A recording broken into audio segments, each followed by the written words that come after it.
Is it related to like bestiality or cinophilia? And cinophilia is the arousal to dogs. Yeah, not at all. This is one of those questions that some people like to pop up with initially, and I'm so happy you asked.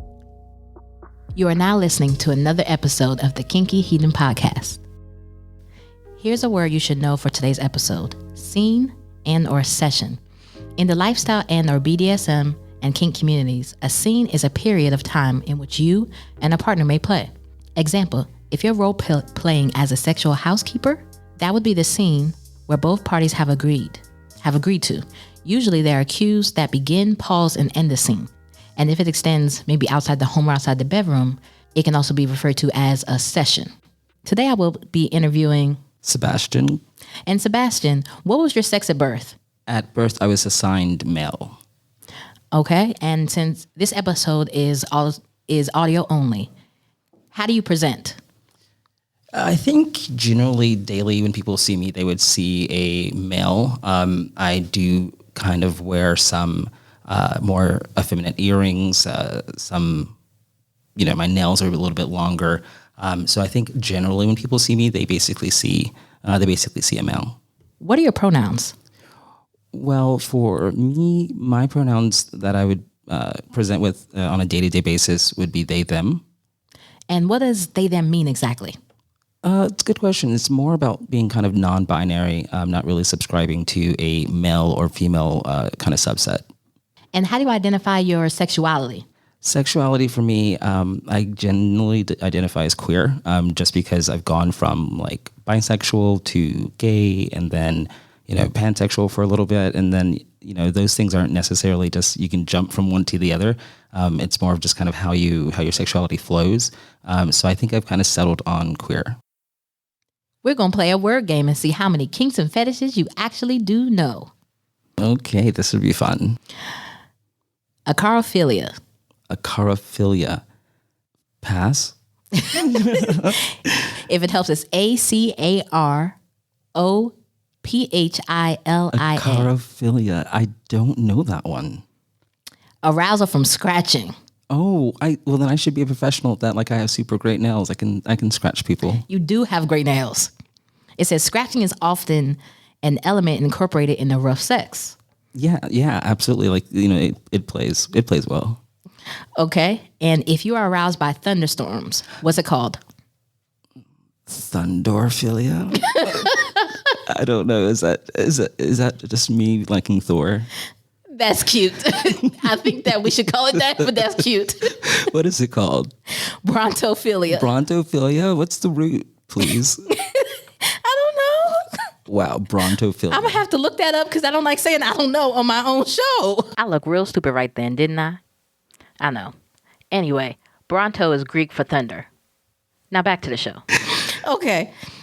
If you have plushophilia, what arouses you? Okay, this one sounds really simple. This one, I think like furry almost, or like plushy animals. Oh, I don't want to say animals, but like plush figures. Is that it? Why are you laughing? It's right. It's like the people that are attracted to Chuck E. Cheese and Barney.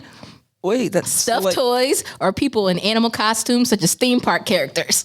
Oh, wow. I go to Disney all the time. I wonder if that's something they have to worry about. That's a good question. That's a good question. See, now I'm going to have to look that up. Yeah. I mean, because people be trying to get goofy with Goofy? Right. No, well, COVID now, you have to keep your 6 feet. So that should help out a lot. It should, but, people like what they like. Right. No judgment. I agree. We're going to get into the nitty gritty of the show. These questions are based on the view of someone that is outside the lifestyle. As your host, J.R. Hedon, I've done some reading and talked to some people, and I had to think of the most basic questions I could for this. So if you are out there and this is your thing already, please do not be offended. This is to educate others that do not know. So you got to, help them out a little bit. Right. Share the information. Absolutely. So, Sebastian, what are you into? I think today, we're talking about putt play. Absolutely. Yes, that's so fun. Yeah. And just so everybody knows, I did get these questions beforehand, some of them. So, this is not all, random. I do know some of these questions, just so we're transparent. Yeah, I'm not trying to spring all of my questions on him, because I had to make sure he wasn't offended. Right. Consent and whatnot. Consent matters. Now, how does pup play differ between furries and cosplay? So it's weird to think that they can be different, but then sometimes in the same vein. So one of the things that people kind of disassociate the furry play with is basically like full-bodied characters. So that's kind of one of their deciding factors, where it's kind of like a large headpiece, or it's in the shape of an animal, or they've built out this elaborate kind of cosplay, which kind of for me kind of blends also into cosplay. I don't want to say that they're exactly the same. I haven't done either one, so I respect the communities and kind of can observe them from outside. I think it takes a lot of work. I agree with that. And they are super like hot in the sides, I can imagine. But I know they're like sometimes custom built, so they take so much imagination to make these life figures of theirs come alive. Did you see the lady that actually made the wings, the biomechanical wings that actually expand for her cosplay costumes? Yeah, that was epic. Like some of these artists kind of go so far to make these things at home that they would basically have the access to all these weird materials, and they're making their own costumes, and they're making their own headpieces, and they're just kind of really awesome in a lot of ways. Loved it. It seems so exciting to be actually doing all of these things. But let's ask some more specific questions about pup play. Is it related to like bestiality or cynophilia? And cynophilia is the arousal to dogs. Yeah, not at all. So this is one of those questions that some people like to pop up with initially, and I'm so happy you asked it because it's not at all related to bestiality. I don't even like to say them in the same breath, but we're not looking at having any type of sexual relations with any animal whatsoever. Pup play is not at all about that. Okay, that's good to hear, because I know some people, when they think pup play, they think, oh, you like to play with puppies? No, or I mean, I love my fur babies, but that's not at all what we're after. Listen, I read about a doctor calling human babies skin dogs. Wow. Since you calling fur babies and skin dogs. And skin dogs. That's law now.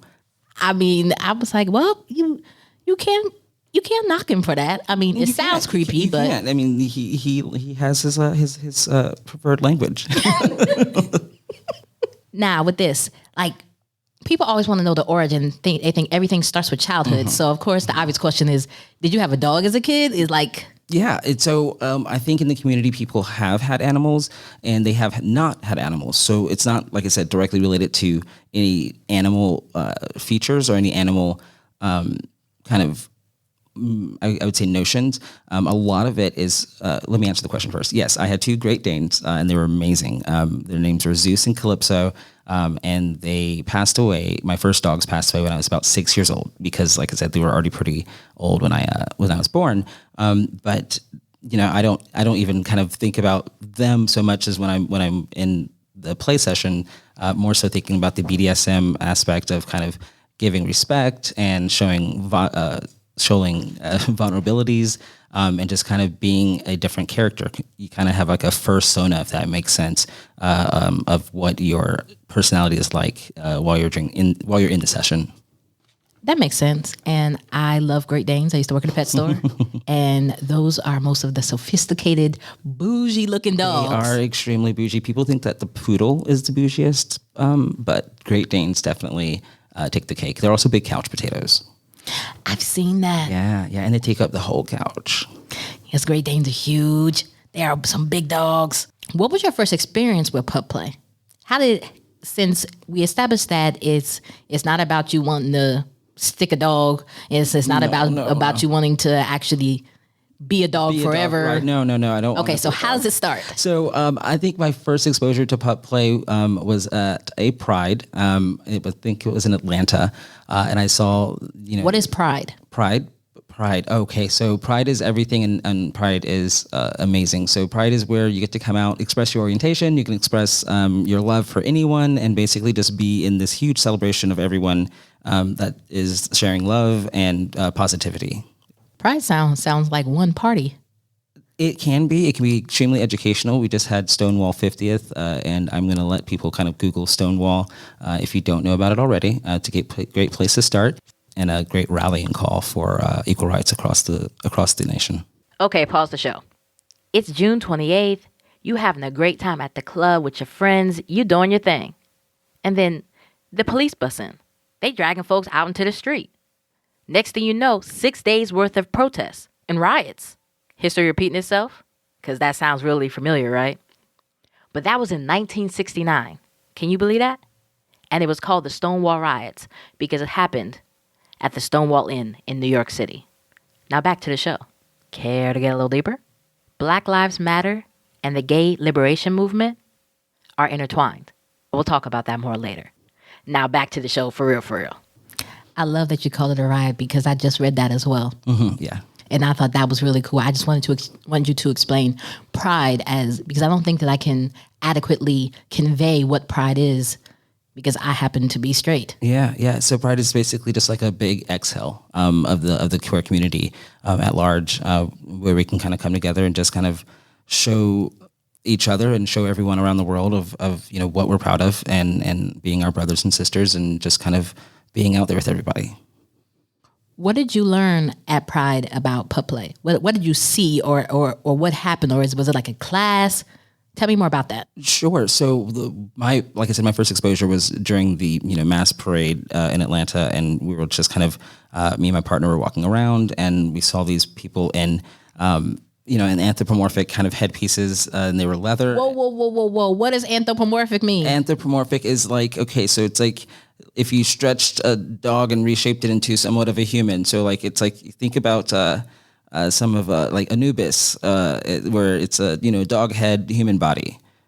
Oh, okay, that makes sense. Yeah. So basically, on the top they basically just have their hood, which is a multicolored hood piece with leather or silicone or whatever you want to make it out of. But basically, it's a hood. It's a mask. It goes over your face, and with it, you kind of turn your personality to something different because again, people can't see your face, and so they only see what you present. So you have to show. To show off your colors, you have to show off your individuality with different, pieces that you can add onto your costume, basically, and you kind of evolve your persona, your experience, what you put out there. And so we saw these two really cute. I think they were cute guys. I couldn't even say so. I just know that their masks were adorable and their ears were pointy and they looked like they were confused. And they had vests on, and they had matching colors on their, knees and on their wrists, and everything was just kind of a really great look. And I was like, they're cute. And he's like, how can you tell? I'm like, I don't know. I just feel like they're cute. And one had a leash, and one had was leading the other around. And I was like, oh, that's definitely kind of kinky. And immediately was just kind of like, I want to know more about that. That sounds nice, like a good way to be introduced to anything. Yeah. You just see something, you like, you know what? I like that.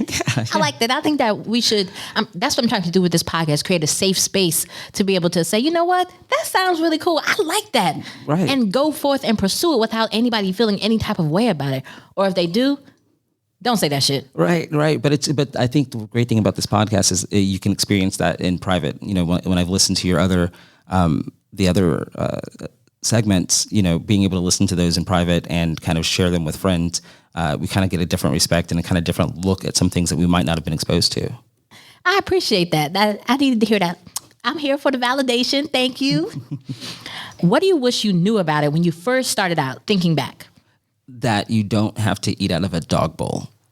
Because I was so scared. I was like, wait, he has a bottle of water and a pail, and is he getting on his knees and drinking? Oh my God, he's drinking that water out of a water bowl in the middle of the street. And I'm not about that. and so I started talking to people and some of the online communities that we're part of, and was asked the questions. I was like, do we have to drink out of a water bowl or eat dog food? Because I don't do that. And people are like, overwhelmingly, no. Those people take it to an extreme. Just like with any kink or fetish, there are extremes. There are people that play still in the very vanilla area of that kink or fetish. There's some people like spanking. Well, there's spanking and then there's flogging, so like that would be the extreme of that kink or fetish. So even with pup play, you have kind of an extreme ends where basically you have the people that, like to kind of go by the rule of the law and say, you're a pup and, completely during this aspect and you do these things as in like eat out of a dish and those things are, on consent in that session. That space, and then you have people like myself and my partner that use it for kind of a side S&M piece, something to exert some welcome control, some welcome admonishment, or some giving each other praise in a different type of way. I like that. If you were to introduce it to me, let's say I know nothing about this, and now you have to, let's say, present it to me like now you want me to be one of your partners. Right. How would you introduce it to me? What would you tell me about it? So at first I'd say, hey, okay, so I have this mask, and when I put it on, you can call me Tango. I might not speak, but I will show you affection in different ways. And I'll ask permission to show you affection is in the form that I present, which is in my pup, gear. Make sure it's okay that you feel comfortable, seeing me in that space. Hopefully if we're already, sexual, then we've already kind of discussed that. And kind of basically, you would basically see me once as I am presenting, and then I'd put on the pup mask and whatever else associated with that.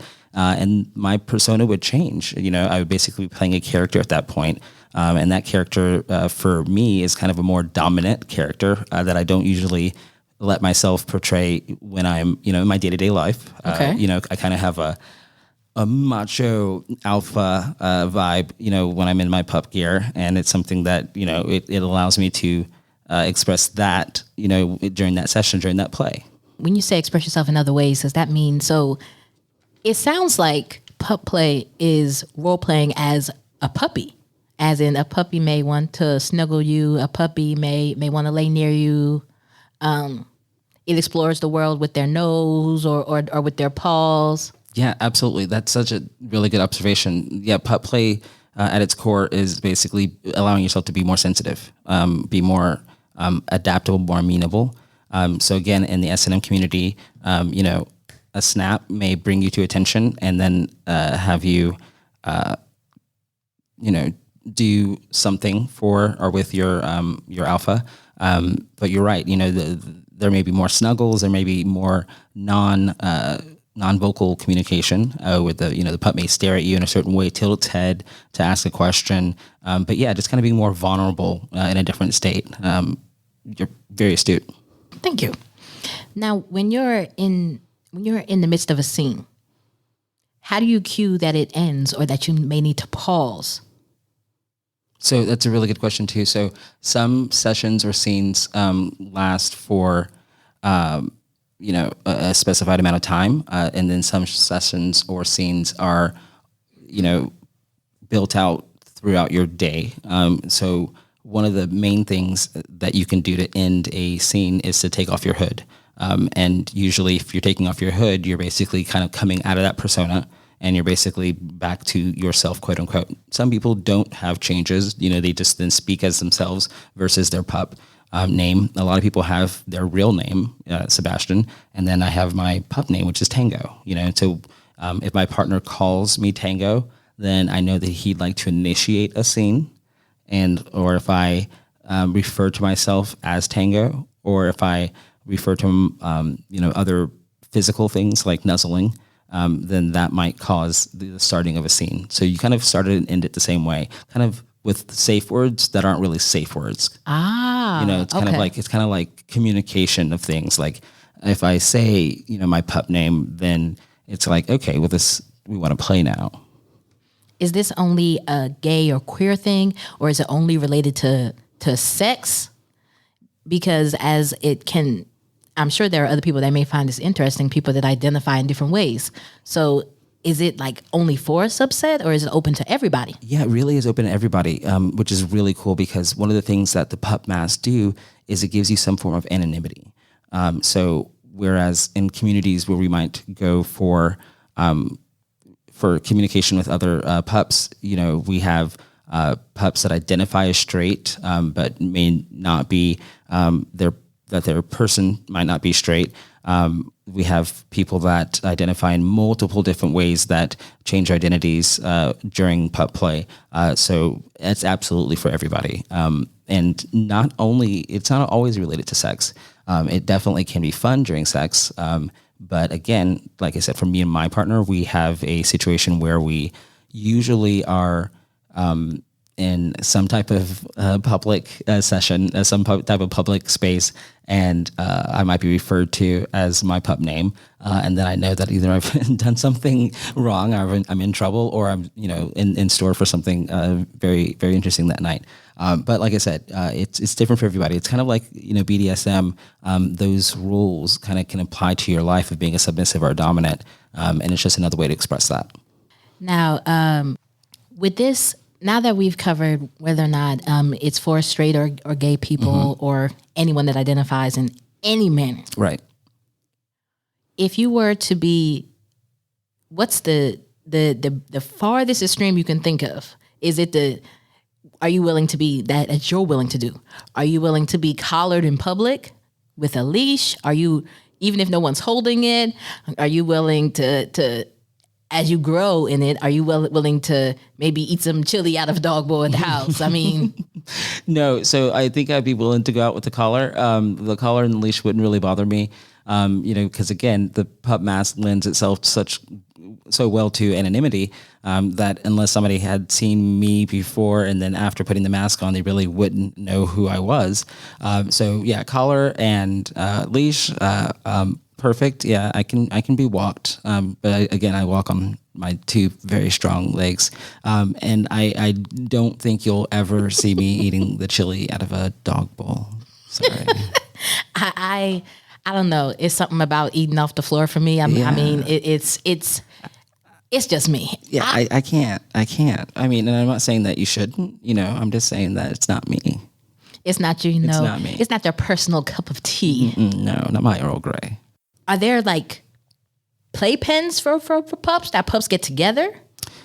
Yeah, there's conventions just like for, everything else under the sun, where pups can get together to take pictures, go on hiking trips, do a lot of things outside, because pups are extremely adventurous. And again, anybody can be a pup. So, it's basically just taking your everyday life things and applying some of those pup-like kink funds. It's just adding some fun, some little sprinkles onto it.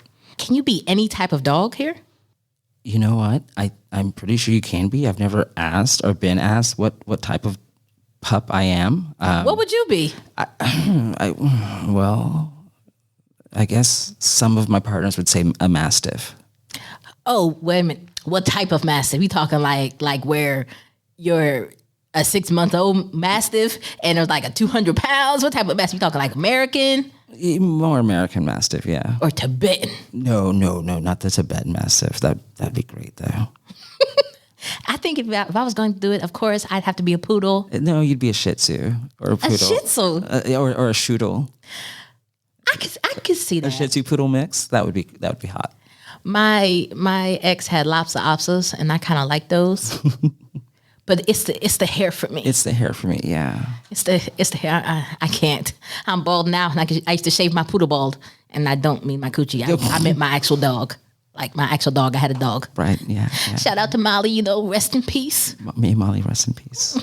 Does any part of this hurt? Because that's what they think. Because you said S&M. Yeah. And people think BDSM, they think whips, chains, and handcuffs. They think this is painful. Right.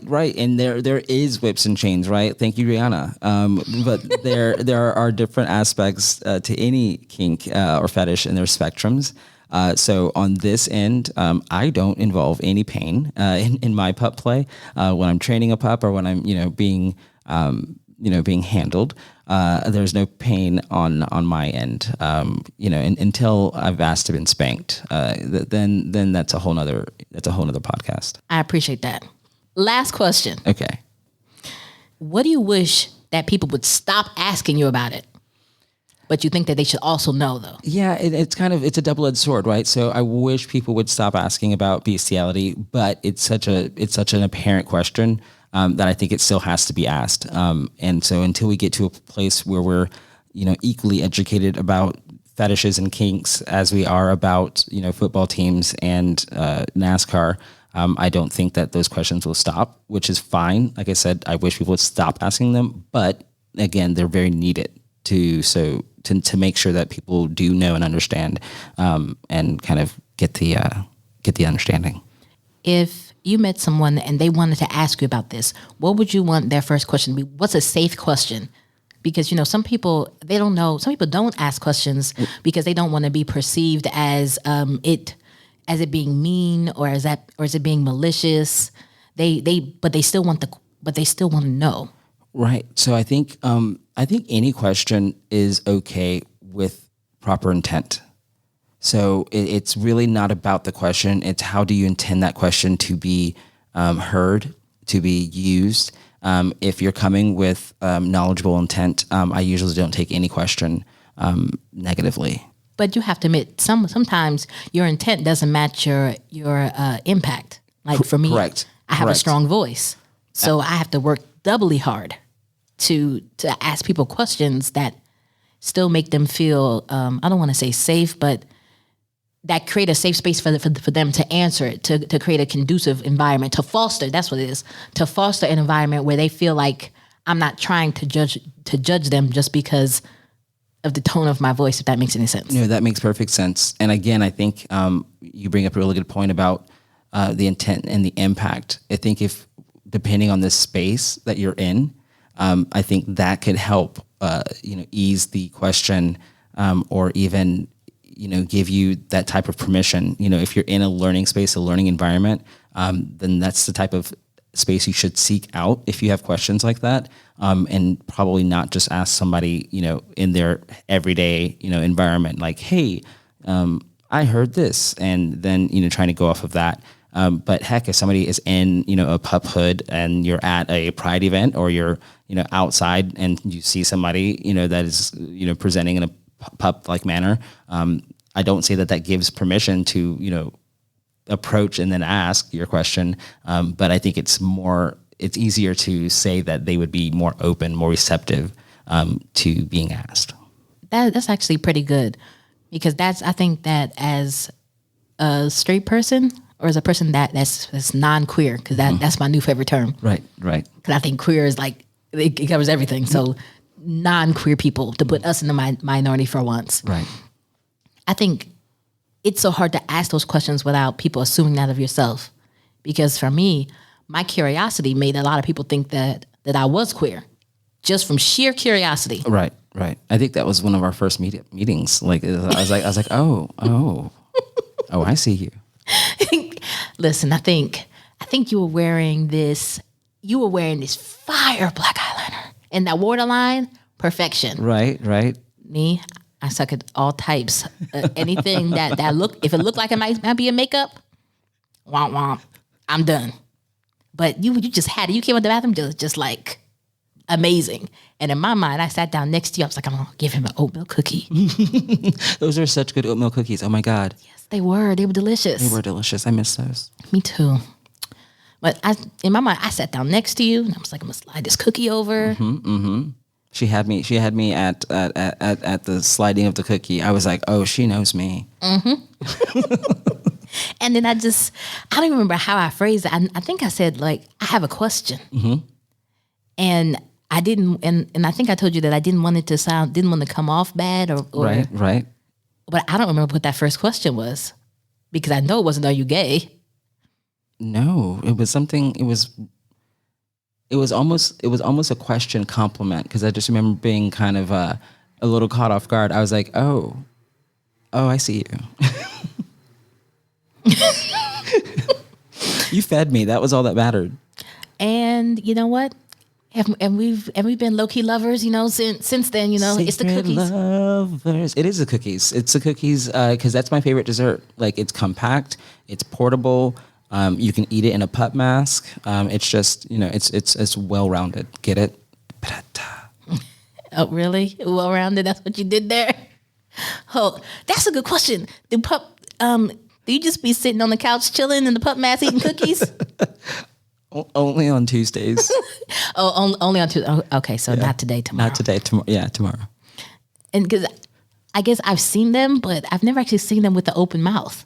So I've always wanted to know if you took it off to eat. Well, there's snaps, so you can. It's very easy to remove. Okay, so it's not bulky. Like I'm thinking, like a motorcycle helmet. No, God, no. It's not even a tenth of the weight. It's like made out of neoprene, which is a super flexible material that we're probably going to find out in years that it has cancerous properties. Oh, okay. Yeah. I mean, way to tell the good story. Yeah. It's super soft and waterproof. And I feel like I've learned so much today. Thank you. I feel like I've learned so much too about things that people don't know. Well, like we said, that's what we're here for, to educate people in a way, in a manner that's accessible. Right. On the level. Because Yes, I'm just, because you have to admit, I think the bestiality question is offensive. But need it. It's like, if you're going to dress like an animal, do you like to have sex with animals? No, not at all. But it's a sex doggy style. I mean, 9 out of 10 doctors agree. Okay. And I think that's a good note for us. I think that's a good note for us to end. Thank you. I enjoyed having you, Sebastian. Thank you. I had so much fun. I can't wait to come back. Now, where can we find you at? Let's see. You can probably find the best information at our Twitter, and I guess we can put that in the bottom text. The description? The description. That's what they call it. Yeah, we'll put the Twitter at the description. All right. And for people that have any questions, can they tweet you? Absolutely, yeah. We love tweets. I say we because it's me and my partner's Twitter account. We talk about pup stuff and just try to share the knowledge. Do you have an OnlyFans or anything? No, we don't. But you can find really great information on Reddit, which is where we usually go to link up with other pups. I do love a Reddit. I do love a Reddit. Yeah. I mean. And I'm going to put all that in the description below. Thank you so much. Again, this was another episode of the Kinky Hedon podcast.